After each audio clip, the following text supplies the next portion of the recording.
والصلاة والسلام على من لا نبي بعده أما بعد. قال الله تعالى في كلامه القديم: أعوذ بالله من الشيطان الرجيم. بسم الله الرحمن الرحيم.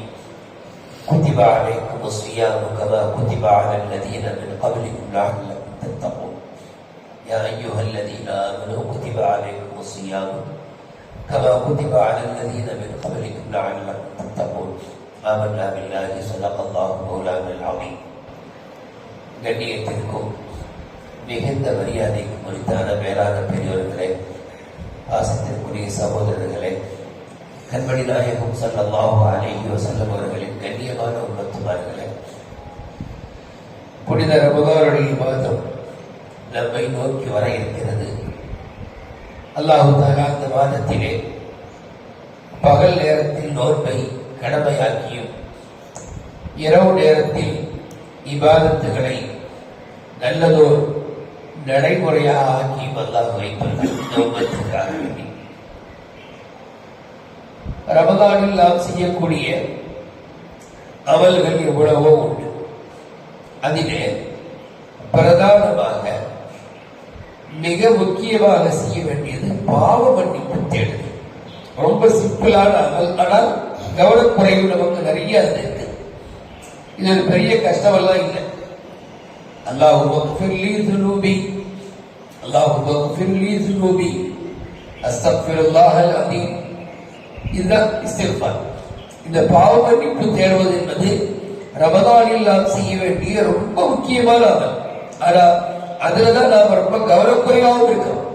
நாம நினைக்கிறோம் ரமதான் என்று சொன்னால் பகல்ல நோன்பு வைக்கிறோமா, ராத்திரில தராவீஹ் தொழுகிறோமா, அமல் முடிந்தது இல்லை.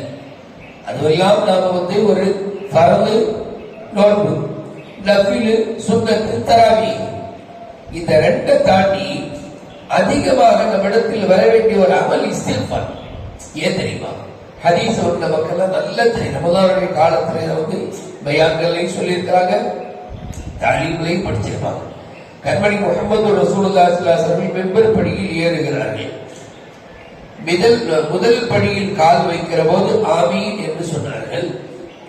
இரண்டாவது படியில் கால் வைக்கிற போதும் ஆமீன் என்று சொன்னார்கள். மூன்றாவது படியில் கால் வைத்த போதும் ஆமீன் என்று சொன்னார்கள்.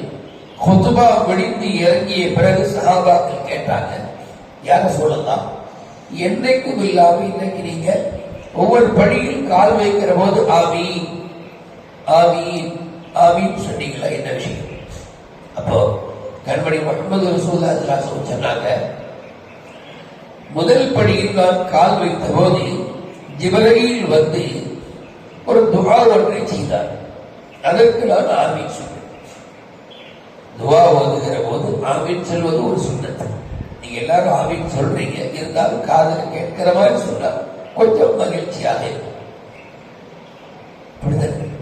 எல்லாரும் ஆமீன் சொல்லத்தான் செய்யணும். அந்த ஆமீனையே கொஞ்சம் சப்தம் விட்டு பார்க்க மெம்பர் படியில் ஏறும்போது ஆமீன் சஹாபாக்களுக்கு கேட்கவே இல்லைன்னா அவங்க கேட்கறாங்க, என்ன நாயகமே நீங்க இன்னைக்கு வித்தியாசமாட்டு ஒவ்வொரு படியில ஏறுற போது ஆமீன் ஆமீன் சொன்னீங்களே அப்படின்னு அது கேட்கிற கேள்வியில நமக்கு என்ன தெரியுது அப்படின்னா, ஆமீன் கொஞ்சம் சப்தம் விட்டு சொல்லணும். தொழுகையில ஆமீன் என்பதை மெதுவா சொல்லணும். ஹனஃபி மதுஹப்ல வாய்க்குள் சொல்லணும், சப்தம் விட்டு சொல்லக்கூடாது. ஆனால் துஆவிலே இமாம் துஆ ஓதுகிற பொழுது அல்லது ஒருத்தர் துஆ ஓதுகிற போது மற்றவங்க ஆமீன் சொல்லக்கூடிய நிலை வரும்போது சப்தம் விட்டு ஆமீன் சொல்லணும். சரி, அது ஒரு தனி டாபிக். அப்ப நபி ஸல்லல்லாஹு அலைஹி வஸல்லம் கேட்கிறாங்க சஹாபாக்கள், நீங்கள் முதல் படியில் கால் வைத்த போது ஆமீன் சொன்னீர்களே, என்ன விஷயம்? நபியாவும் சொன்னாங்க, முதல் படியில் கால் வைக்கிற போது ஜிப்ரீல் வருகை தந்து ஒரு துஆ ஒன்று செஞ்சாங்க. என்ன துஆ? யார் தன்னுடைய பெற்றோர் இருவரையும், தாய் தந்தை இருவரையோ அல்லது இருவரில் ஒருவரையோ அடைந்து, நல்லா கவனிக்கணும், அத்தா அம்மா ரெண்டு பேரும் ஹயாத்தா இருக்கிறாங்க, அல்லது அத்தாவோ அல்லது அம்மாவோ மட்டும் ஹயாத்தா இருக்கிறாங்க, இப்படி பெற்றோரை அடைந்து அவர்களுக்கு பணிவிடைகள், உபகாரங்கள், கண்ணியங்கள் செய்து சொர்க்கத்தை அடையவில்லையோ அவர் நாசமாகட்டுமாக என்று ஜிப்ரீல் சொன்னாங்க. எவ்வளவு கடினமான வார்த்தை பாத்தீங்களா? இது பாசிட்டிவான துவா இல்ல, நெகட்டிவான துவா. ஆனா நாம அது பாசிட்டிவா எடுக்கணும். எப்படின்னா அது அப்படியே சாதனையாக மாற்றி காட்டணும். பெற்றோர்களை நாம் அவர்களை கண்ணியப்படுத்தி உபசரித்து அவர்களுக்கு உண்டான சகல உதவிகளையும் செய்து அதன் மூலமாக நாம் சொர்க்கத்தை அடையணும். ஏனென்றால் அப்படி சொர்க்கத்தை அடையாத நபர் நாசமாகட்டும் என்று ஜிப்ரீல் துஆ செய்ய ரசூலுல்லாஹி ஸல்லல்லாஹு அலைஹி வஸல்லம் ஆமீன் சொல்றாங்க. சொன்னா இந்த துஆவுடைய வெயிட் எவ்வளவு ஃபுல் வெயிட் என்பது நமக்கு தெரியும். துஆ செய்யக்கூடியவர் சய்யிதுல் மலாயிகா, மலக்குமார்களின் தலைவர். ஆமீன் சொல்லக்கூடியவங்க சய்யிதுல் அம்பியா, நபிமார்களின் தலைவர். ரெண்டு பேருமே பாருங்க பவர்ஃபுல் பர்சன். இந்த ரெண்டு பேருடைய துஆவுக்கு எவ்வளவு பெரிய வெயிட் கொடுப்பாரு. அப்போ ஒரு ஞாபகம் வச்சுக்கணும், நம்முடைய அத்தா அம்மா ஹயாத்தா இருந்தா நாம அவங்களை நல்ல முறையில் கண்ணியப்படுத்தணும், அவங்களுடைய திருப்தியை தேடணும், அவர்களுடைய சந்தோஷத்தை நாம கண்கூடாக பார்க்கணும். இது முதல் துவா. நான் ஆமீன் சொன்னேன்னு சொன்னாங்க. இரண்டாவது படியில் கால் வைத்த போது ஜிப்ரீல் என்னுடைய காது பட இப்படி துவா செஞ்சாங்க. யார் ரமதானை அடைந்து, நோட்டீஸ் பாயிண்ட், இதான் நமக்கு தேவை. யார் ரமதானை அடைந்து தன் பாவங்களுக்கு மன்னிப்பை தேடிக்கொள்ளவில்லையோ, அந்த துவா எப்படி வரல? யார் ரமதானை அடைந்து பகலில் நோன்பு நோக்கவில்லையோ, இரவில் நின்று வழங்கவில்லையோ, 4 பேருக்கு சகர் அன்று இஃப்தாருடைய ஏற்பாடு செய்து கொடுக்கலையோ, அதெல்லாம் வரல. அதெல்லாம் நம்ம விரும்பி செய்யறோம். ஒன்று பரந்து, ஒன்று சுண்ணத்து, ஒன்று மேல் மிச்சமானது. ஆனால் இஸ்திக்பார் என்பது, பாவ மன்னிப்பு என்பது நமக்கான பெரிய அவசியமான ஒன்று. ஜிப்ரீல் அந்த இடத்துல அதை சொல்றாங்க பாருங்க. யார் ரமதானை அடைந்து பாவ மன்னிப்பு தேடவில்லை அவர் நாசமாகட்டும் துவா செஞ்சாங்க. நான் ஆமீன் சொன்னேன். மூன்றாவது படியில் கால் வைத்த போது ஜிப்ரீல் அலைஹிஸ்ஸலாம் அவர்கள் சொன்னார்கள், நாயகமே, உங்கள் பெயர் கூறப்படுகிற போது யார் உங்கள் மீது ஸலவாத் சொல்லலையோ, உங்கள் பெயர் முஹம்மது ரசூலுல்லாஹி ஸல்லல்லாஹு அலைஹி வஸல்லம், நபி ஸல்லல்லாஹு அலைஹி வஸல்லம் பெயர் சொல்லப்படுகிற போது யார் ஸலவாத் சொல்லலையோ அவர் நாசமாகட்டும் சொன்னாங்க. அதற்கும் நான் ஆமீன் சொன்னேன் என்று நபி ஸல்லல்லாஹு அலைஹி வஸல்லம் சொன்னாங்க. இந்த 3 டாபிக்ல நடு டாபிக் என்ன அப்படின்னா, ரமதானை அடைந்து பாவ மன்னிப்பு தேடாதவர். அப்ப நபி ஸல்லல்லாஹு அலைஹி வஸல்லம் இதை ரொம்ப நமக்கு முக்கியப்படுத்தி காண்பிக்கிறார். 30 நாட்கள் அல்லது 29 நாட்கள் இல்லையா? இந்த நாட்களை பயன்படுத்தி நம்முடைய எல்லா பாவங்களுக்கும் நம்ம நினைச்சிடக்கூடாது பிற ஒன்றில் பாவ மன்னிப்பு தேடணும்ல. அது இந்த 11 மாசத்துக்கான மக்ஃபிரத். அப்புறம் பிற 29-30 பாவ மன்னிப்பு தேடுறது ரமதானுக்கு சரியா போகுது. அப்படிலாம் இருக்கக்கூடாது. அன்னைக்கு நாம் எவ்வளவு முடியுமோ அல்லாஹ் மக்ஃபிர் லி ذுனூபி இன்னக வாசிஉல் மக்ஃபிரா, அல்லாஹ் மக்ஃபிர் லி ذுனூபி, அல்லாஹ் என்னுடைய பாவங்கள் யாவற்றையும் மன்னித்தரும், நீ விசாலமான மன்னிப்பு தன்மை கொண்டவன் அப்படின்னு அல்லாஹ் நம்ம அப்படியே கூல் பண்ணி ஐஸ் வச்சு அல்லாஹ்விடத்துல பாவ மன்னிப்பு தரும். ரமதான் முழுவதும் சிறப்புக்குரியது தானே.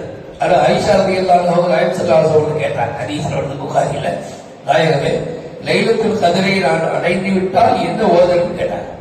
யோசிச்சு பாருங்க, லைலத்துல் கத்ருங்கிறது 1000 மாதங்களை விட சிறந்தது. அதாவது கிட்டத்தட்ட 80 லட்சம் ஆண்டுகளை விட சிறந்தது. இப்ப அந்த ராத்திரில அமல் செய்யறதுக்கு நாயகம் ஸல்லல்லாஹு அலைஹி வஸல்லம் ஏதாவது ஸ்பெஷல் அமல் சொல்லிருக்கலாம். ஸ்பெஷல் அமல் கபருக்கு இவருக்கு ஏதாவது ஒன்று சொல்லிருக்கலாம். நபி அவங்க அப்படிலாம் ஒண்ணுமே சொல்லல. ஆயிஷா ரலியல்லாஹு அன்ஹா சொன்னாங்க, ஆயிஷாவே, அந்த இரவை நீ அடைந்து விட்டால் இப்படி துஆ செய், அல்லாஹும்ம இன்னக அஃபூன் துஹிப்புல் அஃபு ஃபஅஃபு அன்னி. முடிஞ்சு போச்சு. என்ன அர்த்தம் தெரியுமா? அல்லாஹ்வே, நீ மன்னிப்பை விரும்பக்கூடியவன், என்னுடைய பாவங்களை மன்னித்து. அங்கேயும் பாருங்க, லைலத்துல் கத்ர் போன்ற சிறப்பான இரவிலே சிறப்பான பல அமல்கள் இருக்க நபி ஸல்லல்லாஹு அலைஹி வஸல்லம் பாவ மன்னிப்பு தேடிக்கொள் என்று சொன்னதை பார்த்தா என்ன தெரியுது?